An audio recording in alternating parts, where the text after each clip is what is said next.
Hello, and welcome to the CJSON podcast. I am Casey Rebholz from Johns Hopkins University.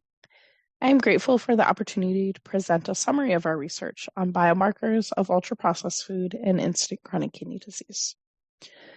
Ultra-processed foods have little to no intact foods, but are characterized by large amounts of sugar, refined carbohydrates, saturated fat, sodium, and additives.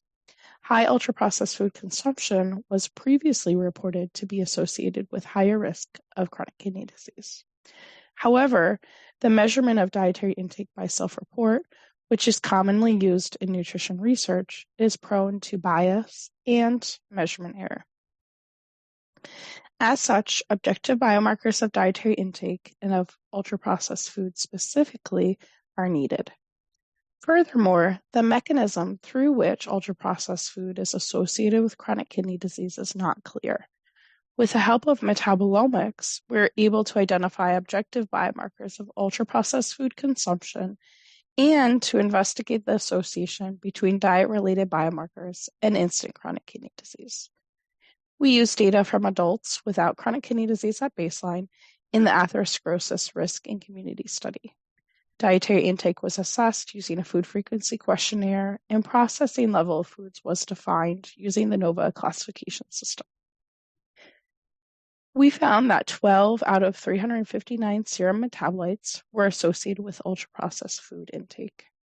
These 12 biomarkers were varied and included xenobiotics, which are food-derived compounds, carbohydrates, a lipid, an amino acid, a peptide, and a nucleotide. The 12 metabolites together significantly improved the prediction of high intake of ultra-processed food.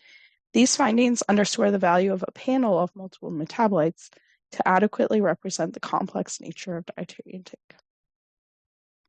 In our prospective analysis, we found that higher levels of 3 of the 12 metabolites were associated with higher risk of instant chronic kidney disease.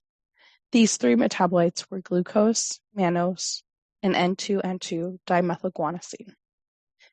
In summary, we found 12 serum metabolites that could be used to assess intake of ultra-processed food in future research.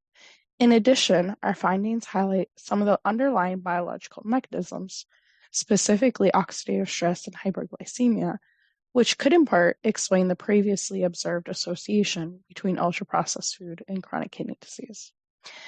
I would like to take this opportunity to thank my co-authors for their contributions to this project and to thank the volunteers who generously participated in this study. Finally, thanks to CJSON for inviting me to record this podcast. This podcast is copyrighted by the American Society of Nephrology. All rights reserved. All content in this podcast is for informational purposes only and is not intended to be medical advice. This podcast should not be used in a medical emergency or for the diagnosis or treatment of any medical condition. Please consult your doctor or other qualified healthcare professional if you have any questions about any medical condition or before taking any drug, changing your diet, or commencing or discontinuing any course of treatment. Thank you for listening to this podcast from the American Society of Nephrology.